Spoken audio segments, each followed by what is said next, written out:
Shall we continue? Chapter 7, A Day with the Beavers. While the two boys were whispering behind, both the girls suddenly cried, "Oh!" and stopped. "The robin!" cried Lucy. "The robin! It's flown away!" And so it had, right out of sight. "And now what are we to do?" said Edmund, giving Peter a look which was as much to say, "What did I tell you?" "Shh! Look!"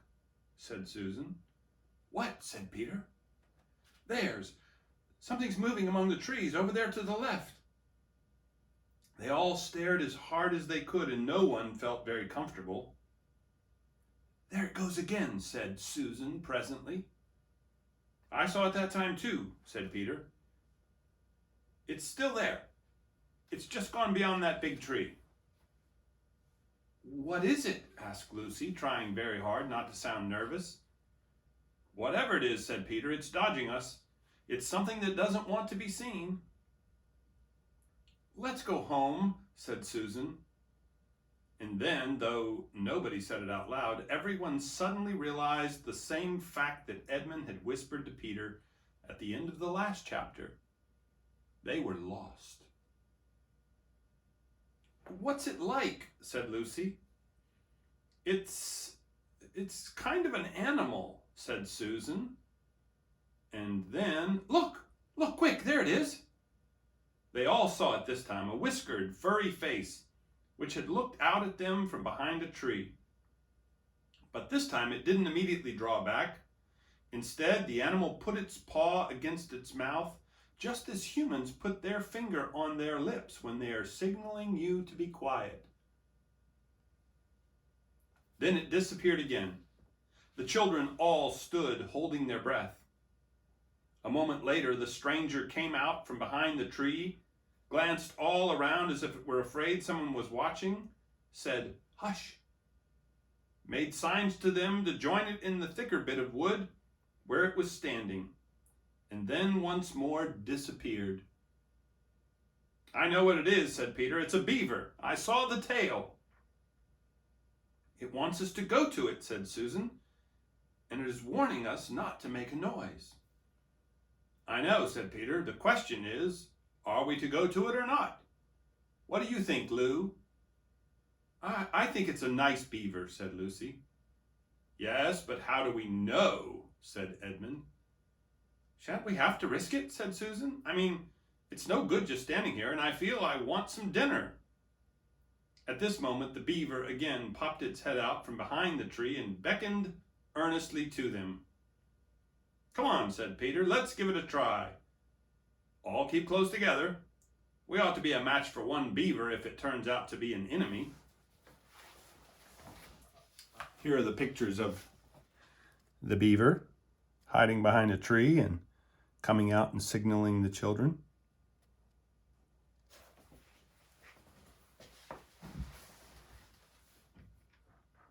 So the children all got close together and walked up to the tree and in behind it, and there, sure enough, they found the beaver. But it still drew back, saying to them in a hoarse, throaty whisper, "Further in. Come further in, right in here. We're not safe in the open." Only when it had led them into a dark spot where 4 trees grew so close together that their boughs met and the brown earth and pine needles could be seen underfoot because no snow had been able to fall there, did it begin to talk to them. "Are you the sons of Adam and daughters of Eve?" it said. "We're some of them," said Peter. "Shh," said the beaver. "Not so loud, please. We're not safe, even here." "Why, who are you afraid of?" said Peter. "There's no one here but ourselves." "There are the trees," said the beaver. "They're always listening. Most of them are on our side, but there are trees that would betray us to her. You know who I mean." And it nodded its head several times. "If it comes to talking about sides," said Edmund, "how do we know you're a friend?" "Not meaning to be rude, Mr. Beaver," added Peter, "but you see, we're strangers." Quite right," said the beaver. "Here's my token."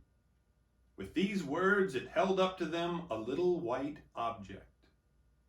They all looked at it in surprise, till suddenly Lucy said, "Oh, of course, it's my handkerchief, the one I gave to poor Mr. Tumnus." "That's right," said the beaver. "Poor fellow. He got wind of the arrest before it actually happened and handed this over to me. He said that if anything happened to him, I must meet you here and take you on to—" Here the beaver's voice sank into silence, and it gave one or two very mysterious nods. Then, signaling to the children to stand as close around as it possibly could, so that their faces were actually tickled by its whiskers, it added in a low whisper, "They say Aslan is on the move, perhaps has already landed." And now a very curious thing happened. None of the children knew who Aslan was any more than you do. But the moment the beaver had spoken these words, everyone felt quite different. Perhaps it has sometimes happened to you in a dream that someone says something which you don't understand, but in the dream it feels as if it has some enormous meaning, either a terrifying one which turns the whole dream into a nightmare, or else a lovely meaning, too lovely to put into words, which makes the dream so beautiful that you remember it all your life and are always wishing you could get into that dream again. It was like that now. At the name of Aslan, each one of the children felt something jump in its inside. Edmund felt a sensation of mysterious horror. Peter felt suddenly brave and adventurous. Susan felt as if some delicious smell or some delightful strain of music had just floated by her.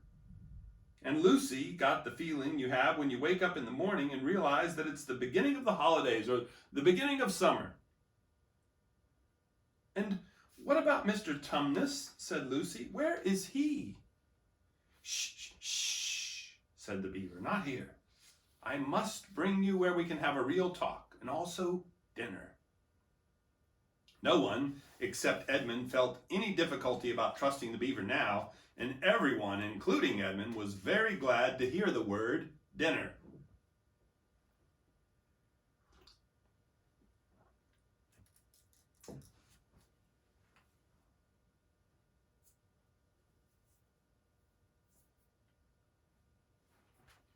They therefore all hurried along behind their new friend, who led them at a surprisingly quick pace and always in the thickest parts of the forest for over an hour. Everyone was feeling very tired and very hungry when suddenly the trees began to get thinner in front of them and the ground to fall steeply downhill. A minute later they came out under the open sky. The sun was still shining, and they found themselves looking down on a fine sight.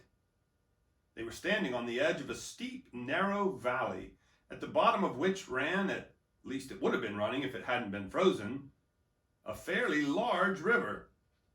Just below them a dam had been built across the river, and when they saw it, everyone suddenly remembered that, of course, beavers are always making dams, and felt quite sure that Mr. Beaver had made this one.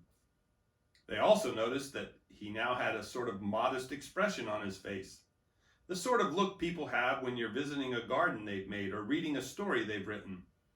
So it was only common politeness when Susan said, "What a lovely dam." And Mr. Beaver didn't say hush this time, but, "Oh, merely a trifle, and it isn't really finished."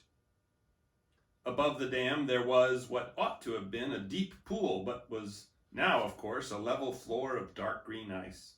And below the dam, much lower down, was more ice. But instead of being smooth, this was all frozen into the foamy and wavy shapes in which water had been rushing along at the very moment when the frost came. And where the water had been trickling over and spurting through the dam, there was now a glittering wall of icicles, as if the side of the dam had been covered all over with flowers and wreaths and festoons of the purest sugar. And out in the middle and partly on top of the dam was a funny little house shaped rather like an enormous beehive, and from a hole in the roof smoke was going up so that when you saw it, especially if you were hungry, You at once thought of cooking and became hungrier than you were before. That was what the others chiefly noticed, but Edmund noticed something else. A little lower down the river, there was another small river which came down another small valley to join it. And looking up at that valley, Edmund could see two small hills. And he was almost sure that they were the two hills which the White Witch had pointed out to him when he parted from her at the lamppost that other day.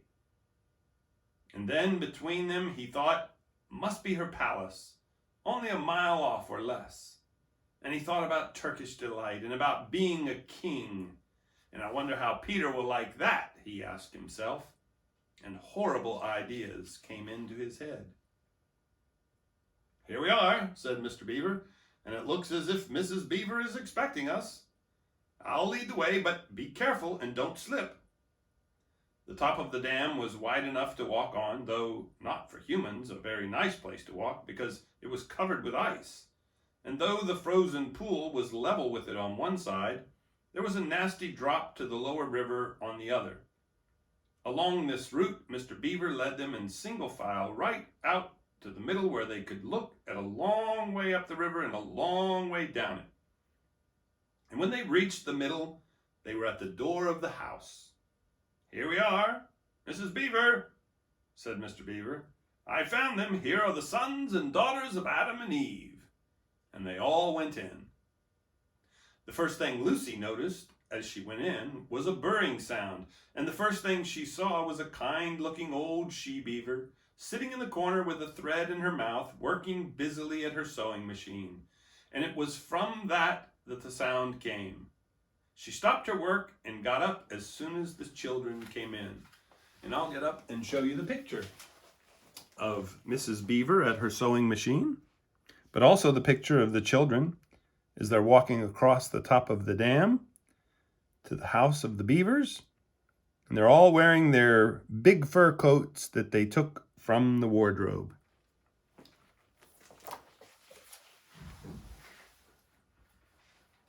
So you've come at last, she said, holding out both her wrinkled old paws.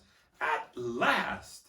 To think that ever I should live to see this day. The potatoes are on boiling and the kettle's singing, and I dare say, Mr. Beaver, you'll get us some fish? That I will, said Mr. Beaver, and he went out of the house. Peter went with him, and across the ice of the deep pool to where he had a little hole in the ice, which he kept open every day with his hatchet. They took a pail with them. Mr. Beaver sat down quietly at the edge of the hole. He didn't seem to mind it being so chilly. He looked hard into it, then suddenly shot in his paw, and before you could say Jack Robinson had whisked out a beautiful trout. Then he did it all over again until they had a fine catch of fish. Meanwhile, the girls were helping Mrs. Beaver to fill the kettle and lay the table and cut the bread and put the plates in the oven to heat and draw a huge jug of beer for Mr. Beaver from a barrel that stood in one corner of the house, and to put on the frying pan and to get the dripping hot. Lucy thought the Beavers had a very snug little home, though it was not at all like Mr. Tumnus's cave. There were no books or pictures, and instead of beds there were bunks like on board ship built into the wall.